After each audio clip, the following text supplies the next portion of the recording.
They locked my reservoir gate while the water was still flowing. County seals were slapped across the chains. An HOA truck sat sideways on the access road, blocking the spillway like it owned the mountain. And standing inches from the control box, close enough to touch it, was the HOA president, heels planted, clipboard ready, eyes cold. "Step away from the controls," she said. "This site is now under emergency watershed authority." Behind her, the creek thundered through the overflow channel, fast, clean, controlled, exactly how it had run for decades. 2 deputies stood off to the side, silent, watching me instead of the locks. No one had the guts to question. A contractor raised bolt cutters and waited for her signal. She flipped the page and read it aloud, slow enough to make it sting. "Emergency compliance, fine $500,000, payable immediately. $500,000 for a reservoir my family built long before her HOA ever existed." "This water doesn't flow to your neighborhood," I said. She smiled and leaned closer. "It will," she whispered, "once we take control of it." The cutters snapped. The chain screamed. And as the gate started to open, she slid a single document toward me. "Sign this," she said softly, "or you'll never touch your own water again." What she didn't know was this: that paper wasn't a threat. It was the mistake that would cost her everything. She didn't wait for permission. The HOA president motioned once, and 2 workers stepped past me to fasten a bright red notice to my gate, declaring the reservoir temporarily restricted. She spoke over the rushing water like it was background noise, not the reason any of this existed. "I'm Claire Wexler," she said, already writing. "President of High Ridge Estates HOA. You're interfering with an active emergency designation." She ordered the contractor to photograph the control box, the spillway, the gauges, everything, while she dictated violations into her clipboard. Unauthorized operation, visual noncompliance, failure to cooperate. Each phrase landed like it had been practiced in front of a mirror. She never asked how the system worked. She never asked who designed it. She acted as if the answers were irrelevant now that she was here. "This reservoir poses a downstream risk," she said. "Homeowners are concerned." Concerned wasn't the word. Calculated was. Claire Wexler had the posture of someone who believed rules existed to protect her decisions, not question them. Her motive was simple and spoken only once: keep the new hillside development below her HOA, dry, profitable, and marketable, no matter whose land had to be bent to do it. She tapped the fine again. $500,000, she said. "You can avoid escalation if you cooperate." I asked her to show me the authority granting her control over a privately owned mountain reservoir. She smiled like I'd just confirmed what she already assumed. "We don't need ownership," she said. "We need compliance." Behind her, the deputies shifted uncomfortably. One glanced at the spillway, then at the notice on my gate. Claire caught it and stiffened her tone sharp enough to snap hesitation out of the air. "This isn't optional," she said. "The HOA has been granted provisional watershed oversight due to downstream exposure." Provisional, temporary, emergency. Words designed to move faster than facts. She stepped closer, lowering her voice so only I could hear. "If you fight this, the county steps in. If the county steps in, you lose access. Sign the agreement, and this becomes a partnership. A partnership where I gave up control, and she got everything she wanted." As she turned away, already confident the pressure would do its job, I looked at the red notice flapping against my gate and realized something she didn't. She hadn't come to manage a risk. She'd come to seize leverage. They started treating my reservoir like it was already theirs. By noon, bright orange signs were hammered into the gravel along the access road. Flood, hazard zone in block letters, arrows pointing toward the spillway like accusations. I tore one out with my bare hands and leaned it against the fence. 20 minutes later, another one appeared, this time zip-tied to the gate I no longer had the key to use. An HOA drone buzzed overhead, low enough that I could see the camera tilt and correct as it followed me across the embankment. It hovered near the intake valves, then drifted toward the overflow channel, recording angles, distances, anything that could be turned into a talking point later. I waved once, slow and deliberate, not because I wanted to be seen, but because I wanted the footage to show I wasn't hiding. A white pickup rolled up behind me, county logo on the door. Not enforcement, not yet. A man stepped out holding a tablet, boots too clean for this terrain. "I'm just here to observe," he said quickly, like a disclaimer. HOA requested a site presence. "Observe what I asked." He gestured vaguely at the reservoir. "Operations, operations." Like I was running a factory instead of managing a water system that had kept this ridge stable for decades. By mid-afternoon, an email hit my inbox with no greeting and no signature flourish. Temporary operational restrictions copied to half a dozen HOA board members I'd never met. It instructed me to cease manual adjustments to the control gates, pending review. No mention of how long the review would take, no mention of who would manage runoff in the meantime. I read it twice, then walked down to the gate anyway. Water doesn't care about emails. The creek had risen overnight from snowmelt higher up the ridge, nothing dangerous, nothing unusual, but enough that the reservoir needed minor adjustment. A quarter turn on the release would keep pressure balanced. That was the entire design. Simple, predictable, safe. I reached for the wheel. A voice cut in behind me. "Do not touch that." Claire Wexler stood at the top of the embankment, sunglasses on, phone already recording. She didn't walk down. She didn't need to. Power to her worked better at a distance. "You were instructed to halt operations," she said. "Any adjustment now is non-compliance." "This system doesn't pause," I replied. "Neither does runoff." She smiled, tapping her phone. "Then you should have thought of that before interfering with an emergency designation." Two HOA contractors stood nearby, pretending to check equipment they didn't understand. One of them snapped photos every time I moved, documenting my hands like evidence. I stepped away from the wheel, not because she was right, but because she wanted a reaction. And reactions were currency in this game. That night, the notices multiplied. Printed letters slid under my door. Emails flagged urgent. A voicemail warning me that continued defiance could be interpreted as reckless endangerment. Each message said the same thing in different fonts. Stop, wait, cooperate. They weren't trying to shut down the reservoir. They were trying to shut down me. The next morning I woke to the sound of machinery. An excavator idled near the lower creek bed, orange paint glaring against the snow-damp grass. HOA logos on the side. No county permit posted. No survey stakes. Just a crew unloading barriers and laying them across the channel like they were redirecting a sidewalk instead of water. "What are you doing?" I shouted as I approached. "Installing temporary flow controls," the foreman said without looking up. HOA order. On whose land he finally met my eyes. Not my call. I pulled out my phone and started recording. The excavator operator froze hand, hovering over the controls. Nobody liked being on camera when they weren't sure who actually had authority. Claire arrived 10 minutes later, late on purpose. She surveyed the scene, nodded once, then turned to me like a principal addressing a difficult student. "This is to mitigate downstream exposure," she said. "You've proven unwilling to cooperate. You're blocking a natural channel," I said. "You don't know how this system responds." Her voice sharpened. "You don't get to decide that anymore." That was the line. The first one that mattered. By noon, neighbors from the subdivision had gathered along the lower fence line, phones out, whispering. Some looked confused. Others looked annoyed.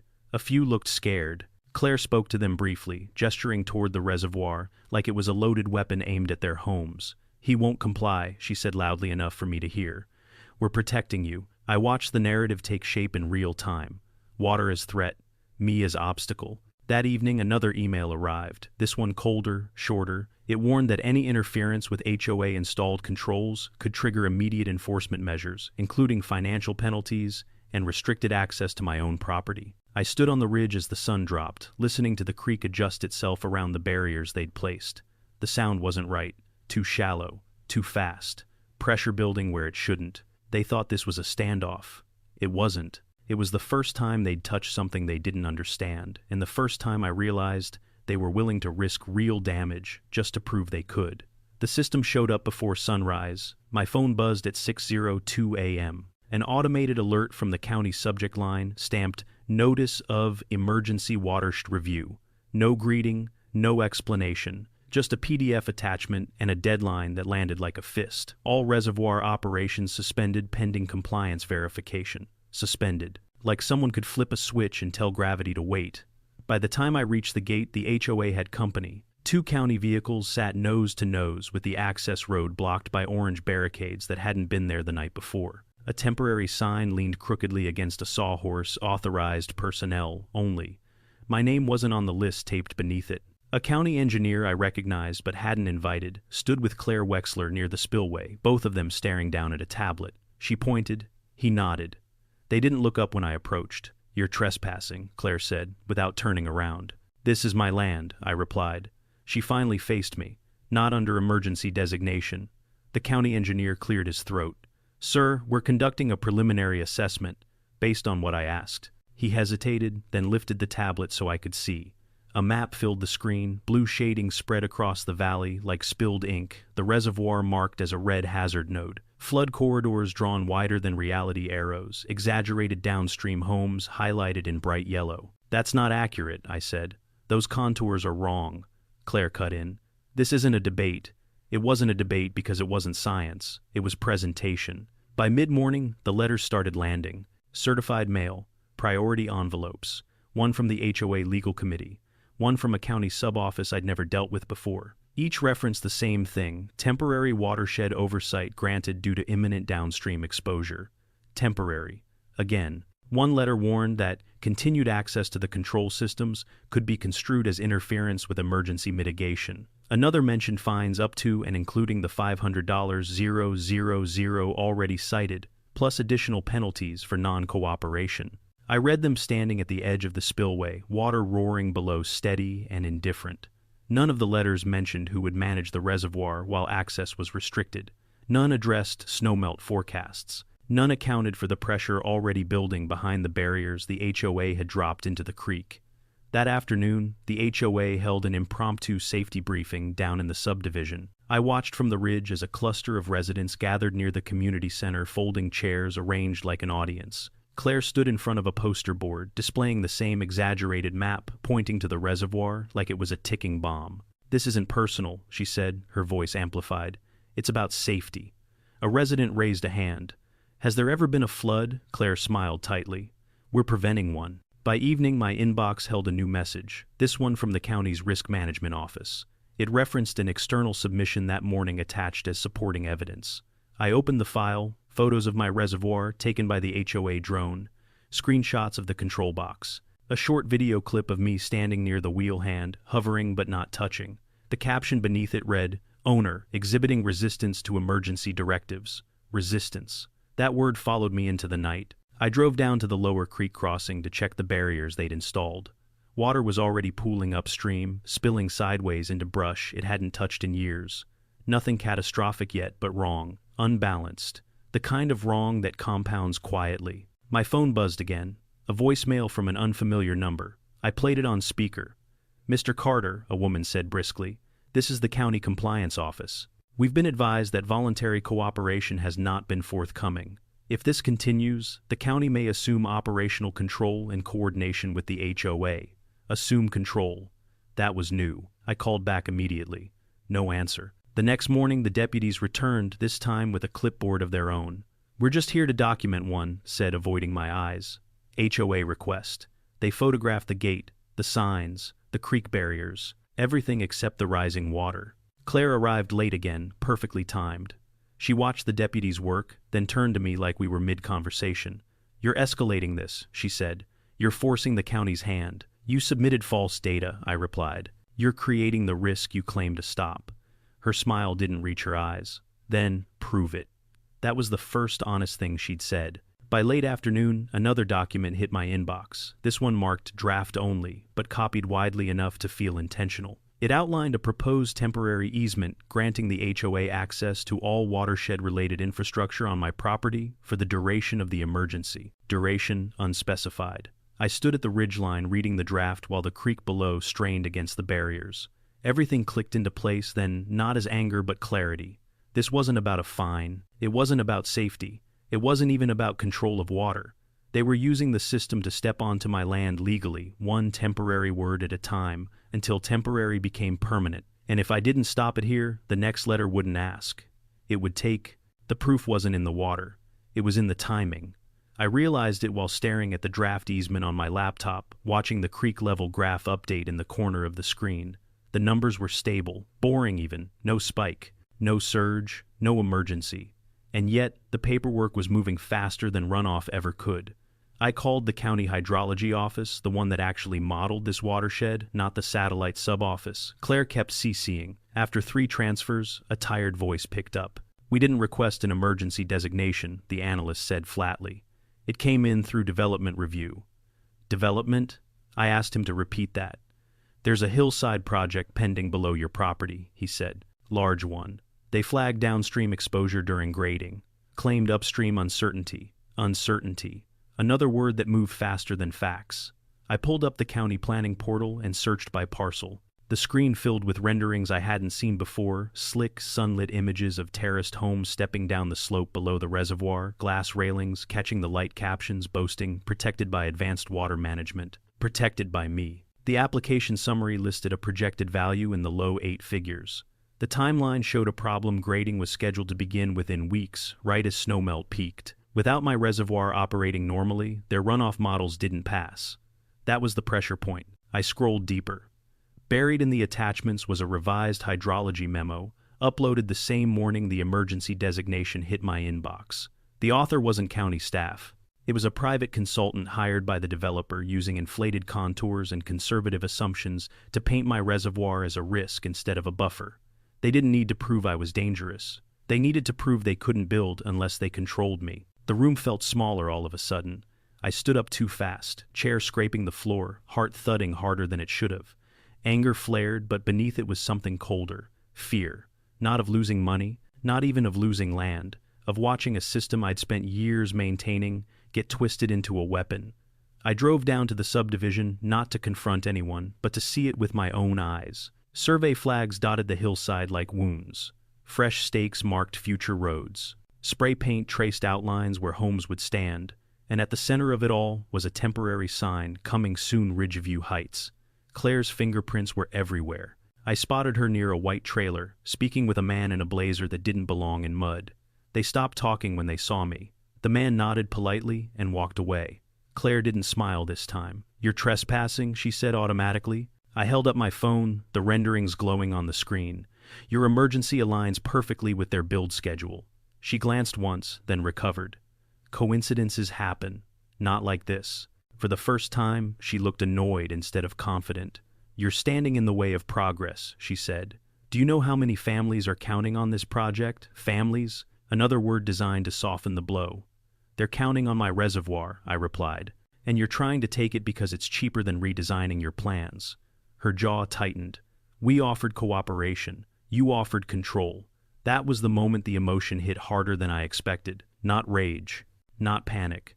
A sharp, hollow sense of betrayal. I'd engineered this system to protect the valley. I'd spent nights in the rain, adjusting gates so downstream properties wouldn't flood. I'd answered calls from county staff after storms shared data offered access. And now those same systems were being used to label me a threat. I drove back up the ridge in silence, hands clenched on the wheel, replaying the emails, the maps, the words. Temporary, emergency, oversight. Each one a lever, each one pulling me closer to losing something that had never been theirs to touch. That night I didn't sleep.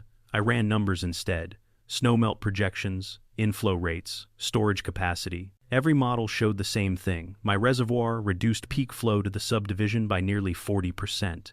Without it, or with it, mismanaged, the risk increased. They weren't preventing a disaster. They were courting one. By morning, the final piece arrived, not through email but rumor. A neighbor from the subdivision called, voice low.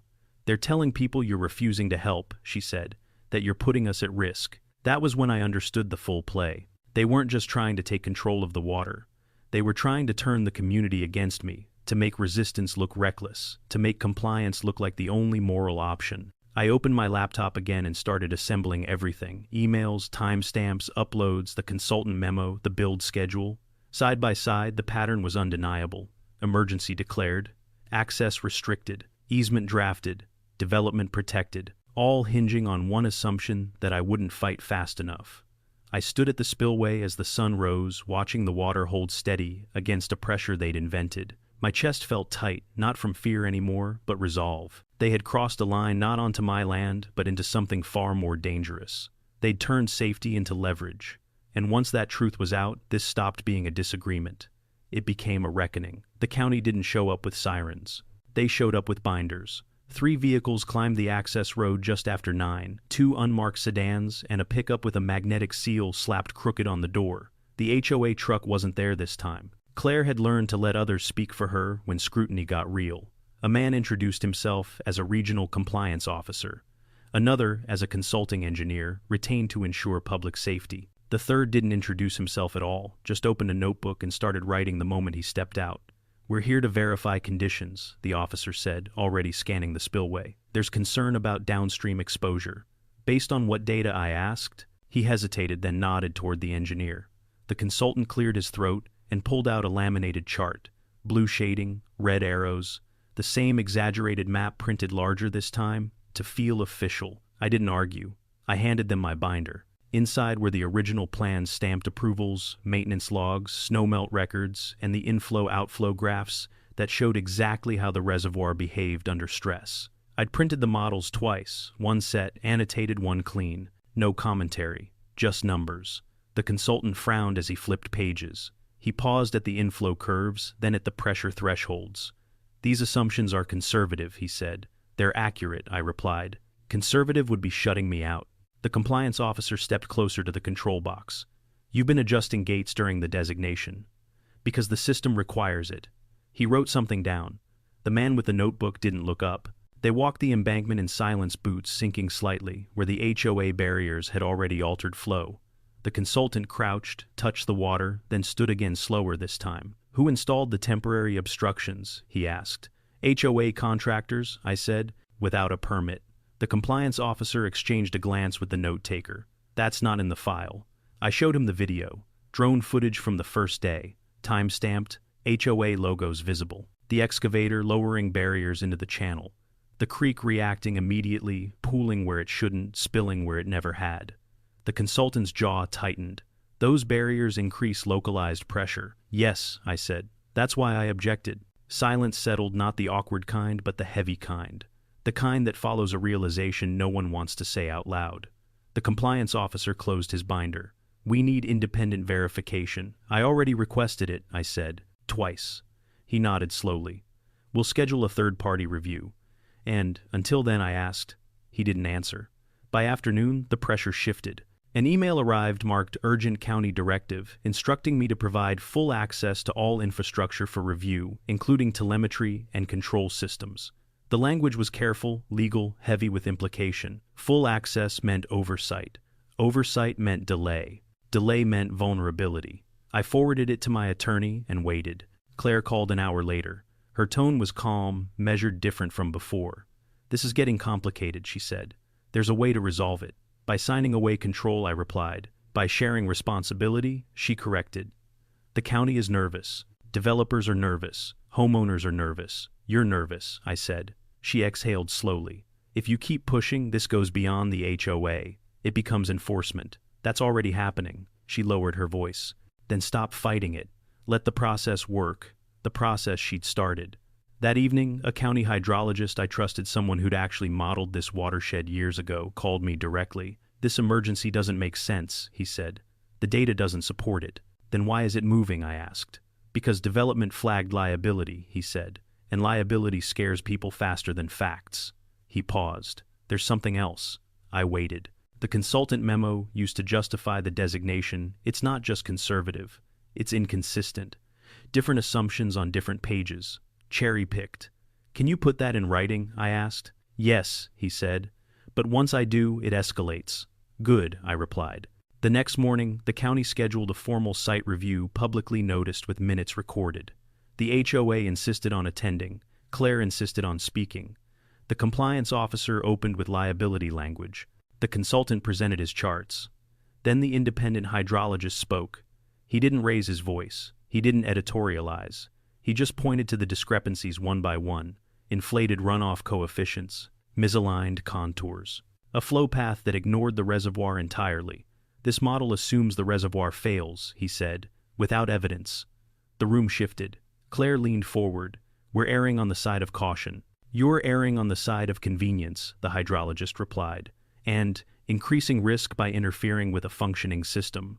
The note-taker finally looked up. The compliance officer cleared his throat. "We'll need to suspend the emergency designation pending further review." Claire stiffened. "You can't do that." "We can," he said. "And we are." Her eyes flicked to me, calculating sharp. This wasn't over. It was changing shape. As the meeting adjourned, she pulled me aside. "You've made your point," she said. "But you're exposing yourself."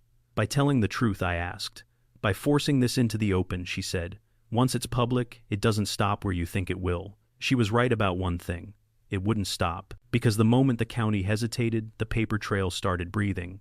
Emails surfaced, memos got forwarded, and the question no one wanted to answer began circulating out loud. If the emergency wasn't real, then why was it declared so fast? And who benefited before anyone could object? The moment the county suspended the emergency designation, Claire stopped pretending this was procedural. By noon, every homeowner in High Ridge Estates had an email in their inbox with "safety update" stamped in bold at the top. I got a copy too, forwarded by a neighbor who'd finally decided silence wasn't helping anyone. The message was careful, polished. It praised the HOA's proactive response, warned of ongoing risk, and framed the county's pause as a temporary administrative step. It ended with a call to unity and a reminder that unauthorized narratives could endanger property values.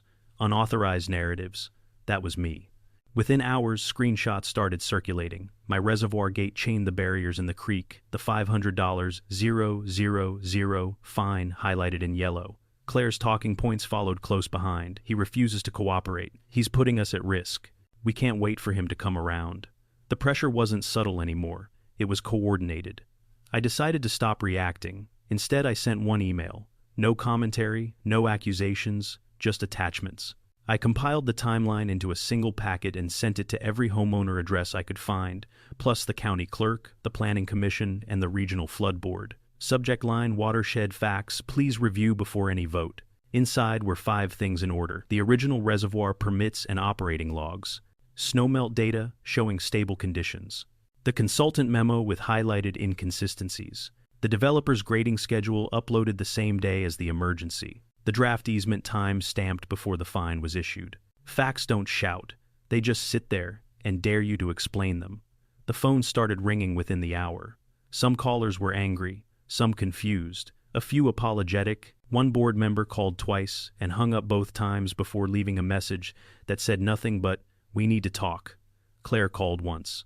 I didn't answer. That night, the HOA posted a notice for an emergency watershed hearing, scheduled for the next evening at the community center. Public attendance encouraged. Speakers limited to 3 minutes. Materials to be submitted in advance. They wanted control of the room. They wanted to set the order, the tone, the limits. I submitted my materials anyway, every document, every model, every email header intact. The confirmation receipt hit my inbox at 11:47 p.m., at 11:49 p.m. Claire sent another message to residents warning that misinformation may be presented. She didn't name me. She didn't have to. The morning of the hearing, a county agenda update appeared online. One extra line had been added under public comment: independent review findings presented by county hydrology. That wasn't me. That was worse for her. By afternoon, the community center parking lot was full. Cars lined the access road. People stood in clusters, whispering, phones out, glancing up the hill toward the reservoir like they expected it to explode on cue. I walked in alone. Claire was already there, flanked by 2 board members and a consultant who wouldn't meet my eyes. A projector glowed behind them, frozen on the HOA logo. She looked composed, but her jaw was set tight, her smile brittle. When she saw me, she nodded, once, professional, distant, then turned away. The chair called the meeting to order. Claire spoke first as planned. She framed the issue as cooperation versus risk, authority versus chaos. She spoke about duty, about families, about responsibility. She never mentioned the developer. She never mentioned the easement. She never mentioned the timing. When she finished, the room applauded, hesitant, uneven. Then the county hydrologist stood. He didn't speak long. He didn't dramatize. He walked through the model discrepancies, the flow realities, the impact of the HOA installed barriers. He stated clearly that the reservoir reduced risk, and that interference increased it. A murmur rippled through the room. Claire leaned forward. With respect, she said, "This doesn't change the need for oversight. It changes the justification," he replied. That was when the board chair cleared his throat. "We'll now open the floor for public comment." Hands shot up. One homeowner asked why the developer schedule hadn't been disclosed. Another asked who paid the consultant. A third asked why the easement was drafted before the fine. Claire answered none of them directly. Then my name was called. I stood and didn't move toward the microphone right away. I held up the packet instead. "I won't repeat what you've already seen," I said. "I'll just ask one question." The room quieted. If the emergency was real, I continued, why did every action taken, every restriction, every fine, every draft agreement benefit one project on one timeline? No one answered. I placed the packet on the table and stepped back. The board chair looked down at it, then up at Claire. "We need to recess." Claire shook her head sharply. "No, we need to vote." That was the tell. The chair hesitated. The consultant shifted in his seat. The hydrologist closed his binder. Then a county official I hadn't noticed before stood up from the back row. "There will be no vote tonight," he said calmly. "The county is opening a formal review into the emergency designation process." The room erupted. Claire turned toward him, voice tight. "You can't just—" "We can," he said, "and we are." She looked around the room at the homeowners, the board, the screens, the documents she hadn't controlled. For the first time since this began, she looked trapped. As the meeting dissolved into overlapping voices, she leaned toward me and spoke through clenched teeth. "You think this ends with a hearing?" she said. "You have no idea what you've started." I met her gaze steady. "I know exactly what I've started," I said. "You just forgot who controls the water." The county official called for order again. Deputies moved closer. The projector screen went dark. And as Claire gathered her papers, her phone buzzed once, then again until her hands stilled. She read the screen. Her expression changed. Whatever had just landed didn't come from me. It came from somewhere higher. And judging by the way she froze in place, the real confrontation wasn't coming. It was already here. The room never fully settled after the county shut the vote down. People stood where they were, half turned toward the exits, half frozen in place, like the floor itself might tilt if they chose wrong. Claire Wexler stayed at the front, fingers pressed flat against the table, eyes scanning the crowd as if she could still pull order out of noise by force of habit alone. "We're not done here," she said sharply. "This meeting is still under HOA authority." The county official didn't raise his voice. He didn't need to. Not anymore. A ripple moved through the chairs. Phones came out. Someone near the back started recording openly. Claire noticed and stiffened. "This is irresponsible," she said, pointing toward the hydrologist. "You're undermining community safety in real time." The hydrologist didn't respond. He closed his binder and sat back, done speaking. That silence hit harder than any argument. The board chair leaned toward his microphone. "We need clarity before anyone leaves. Then ask the right questions," a homeowner called out. Another voice followed. "Why wasn't the development disclosed?" A third. "Why was the easement drafted before the fine?" Claire stepped forward, palms up, adopting a tone that suggested patience rather than panic. "Those documents are being mischaracterized," she said. "Drafts are normal. Timelines overlap. You're drawing conclusions without context." "Then give us the context," someone shouted. She opened her mouth and stopped, because the county official had stood again. "We will," he said, "but not here." He held up a thin folder, not thick, not dramatic, just official. "As of 20 minutes ago," he continued, "the county has initiated a formal review of the emergency designation, the consultant submission, and the HOA's communications related to both." The room went quiet in a different way. "What does that mean?" the board chair asked. "It means," the official said evenly, "that statements made tonight may be reviewed under oath later." Claire's shoulders tightened. She tried to laugh it off. "This is overkill." "No," he replied. "It's overdue." A deputy stepped closer to the front, not threatening, just present. Another positioned himself near the exit, not to block anyone, to make sure no one rushed it. Claire glanced at them, then back at the crowd. Her voice sharpened. "If you leave this room thinking the HOA acted in bad faith, you're being manipulated." That's when the first homeowner stood up. A woman in a gray jacket, voice shaking, but steady enough. "My property backs onto the creek," she said. "Every storm that reservoir keeps us dry." Why was it suddenly a threat? Claire answered too fast. "Because conditions change." The woman didn't sit back down. "What changed this week?" Claire paused. "Just long enough." Another homeowner stood. "Did the developer ask for this?" "That's irrelevant," Claire snapped. "It's not the county," official said. "It's central." The consultant shifted in his seat. Sweat darkened the collar of his shirt. Claire turned on him. "You assured us." He didn't meet her eyes. The board chair cleared his throat again, weaker this time. "We should recess."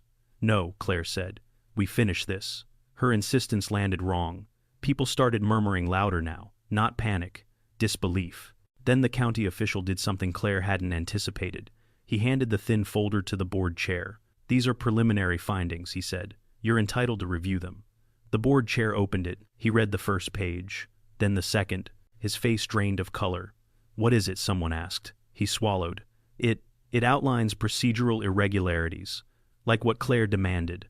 The board chair didn't answer her. He looked up at the room. "It says the emergency designation may have been issued based on incomplete and inconsistent data." A collective inhale. Claire stepped toward him.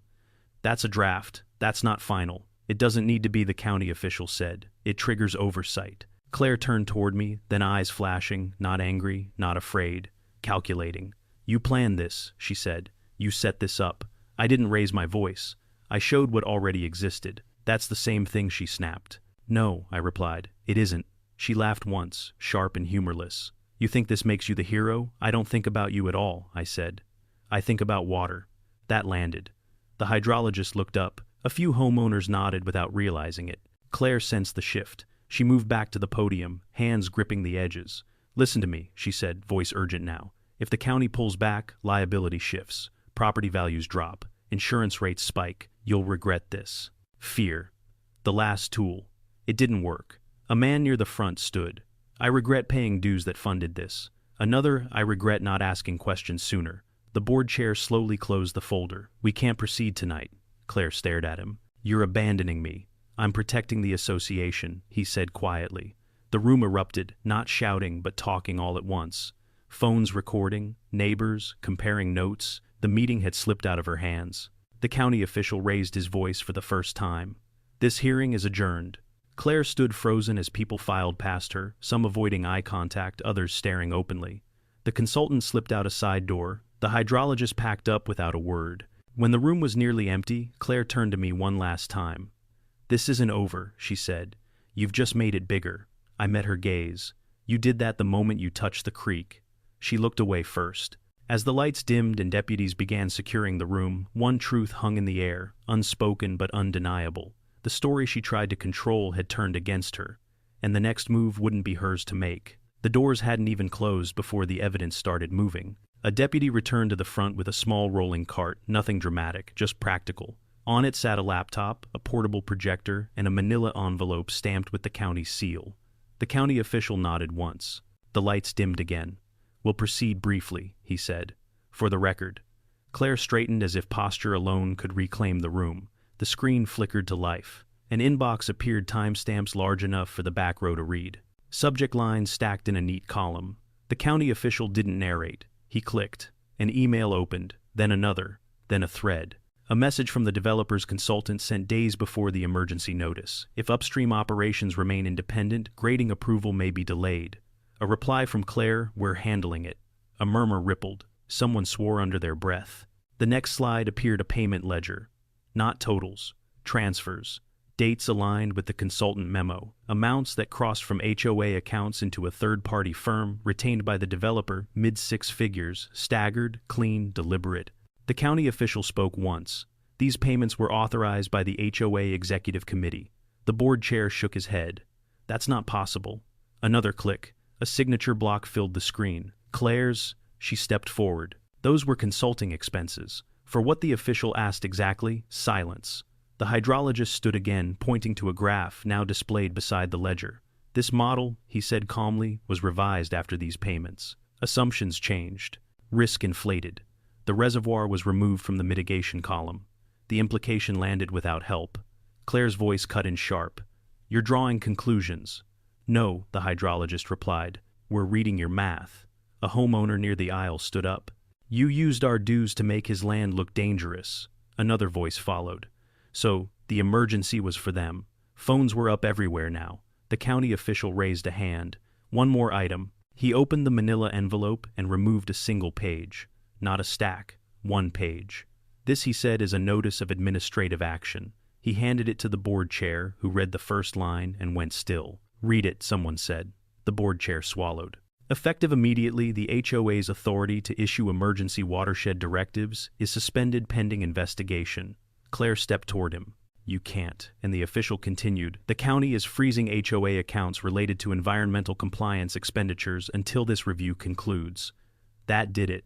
The room erupted. Questions, accusations, disbelief. The board members turned toward Claire all at once, like gravity had shifted. You told us this was approved, one said. You said it was standard, another added. Claire backed up a step, palms out. This is being misrepresented. The county official didn't argue. He nodded to the deputies. Secure the records, he said. The deputies moved, not rushing, not forceful, toward the side hallway that led to the HOA office. Claire lunged after them. You don't have the right, she said, voice cracking now. Those are private records. The official met her halfway. Not when they involve public safety representations. She froze. For the first time all night, she looked small. A board member reached up and unclipped his badge, setting it on the table. The sound was soft, final. "I'm done," he said. Another followed. Then another. The board chair stood, voice hoarse. "Claire, step aside." She stared at him. "After everything I did for this community, you did it to the community," he replied. The deputies returned arms full of folders and a hard drive sealed in evidence tape.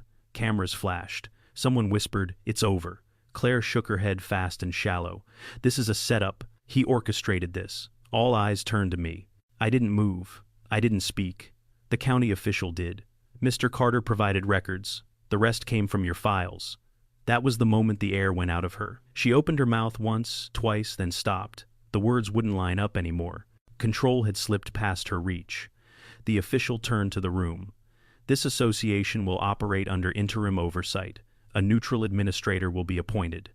He looked at Claire. "You are relieved of authority, effective now." She laughed a short, broken sound. "You can't fire me." "I didn't," he said. "The system did." The deputies stepped in not to arrest her, just to guide her away from the table, away from the podium she'd owned minutes earlier. She resisted for a second, then saw the phones, the faces, the evidence still glowing on the screen. She let go. As she walked toward the exit, the hydrologist shut down the projector. The room brightened, ordinary again. Outside, the creek would still be running. The reservoir would still be holding. Claire paused at the door and looked back, not at me, but at the room she'd lost. "This isn't justice," she said. I spoke then, finally just loud enough to carry. "It's gravity," I said. "You ignored it." She left without another word. When the doors closed, the county official exhaled and looked around. "We're done here." People stood in stunned silence as deputies locked the office and carried the records away. The board chair sank into his seat. The confrontation had lasted less than an hour. It had taken years to set up. And in one continuous collapse, documents, money, authority, everything she built on a lie gave way. Not with a bang, with paperwork, the same way she tried to take my land. And just like that, it was over. No one celebrated when the meeting ended. People drifted out of the community center slowly, like they were afraid a sudden movement might shatter what had just settled into place. Conversations stayed low, unfinished, trailing off as neighbors stepped into the cooling mountain air. Some avoided eye contact entirely. Others met my gaze for half a second, nodded once, then looked away, processing shame, relief, confusion, sometimes all three at once. The board chair remained inside for a moment, sitting alone at the front table, staring at the empty seat where Claire had stood. A woman approached him and asked something quietly. He shook his head, rubbed his temples, and said nothing. There were no more explanations left to give. Outside, a small group of homeowners gathered near the gravel lot. Phones were still out, but not recording anymore, just scrolling, rereading emails, rewatching clips of the projector screen that had burned the truth into the room. Someone whispered, "I didn't know," like a confession to no one in particular. Another muttered, "We trusted them." I stood apart from it, close enough to hear, far enough not to be pulled in. For the first time in days, no one was telling me what I had to do. No one was demanding compliance, cooperation, patience. The pressure that had wrapped itself around my chest since the gate was chained finally loosened. Not gone, just eased enough to breathe. The county deputies lingered near their vehicles, posture relaxed now. They weren't guarding anything. They were waiting, making sure the night ended clean. One of them nodded at me, not as an ally, not as authority, just acknowledgement. This wasn't vindication, it was release. The community wasn't cheering because the community had just learned something uncomfortable. Power doesn't always sit where people assume it does, and silence has a cost. That realization takes time to settle. I let them have that time. The county official stepped outside with a thin folder tucked under his arm, jacket slung over one shoulder. He didn't gather anyone. He didn't raise his voice. He simply spoke, knowing the right people were still close enough to hear. For clarity, he said this is effective immediately. He held up the directive once long enough for the board chair and several homeowners to see the seal. The emergency watershed designation is void. No applause. Just a collective exhale. All HOA fines, restrictions, and access limitations issued under that designation are rescinded. Someone whispered, "Thank God." HOA accounts associated with environmental compliance remain frozen pending audit. That one landed heavier. Consequences don't announce themselves loudly. And going forward, he added, no association in this county may invoke emergency authority over land or water without independent verification, public notice, and third-party review. That policy goes into effect tonight. He turned to me then, not ceremonially, not dramatically. Your access to your reservoir is restored. County crews are already en route to remove unauthorized obstructions downstream. I nodded once. That was it. No handshake. No speech. The law doesn't need ceremony when it finally does its job. The official closed the folder, spoke briefly with the deputies, and walked toward his vehicle. The board chair stood there holding the directive like it weighed more than paper. For the first time all night, he looked older than his title. The system had spoken. Not loudly, not angrily, just clearly. I drove back up the ridge alone. The road was empty now, moonlight cutting pale lines across gravel that had been churned up all week by trucks that didn't belong there. When I reached the gate, the red notices still flapped weakly in the breeze, corners curling like dried leaves. I tore them down one by one and set them aside. No anger, no rush, just removal. The chain was still looped through the latch. I unlocked it. The sound it made was small, metal loosening, tension releasing. Nothing dramatic, nothing worthy of witnesses. The gate swung open the way it always had, like it was relieved to be done with the performance. I walked to the control box and rested my hand on the wheel, not to prove anything, not to reclaim power, just to restore balance. A quarter turn was all it took. Pressure eased.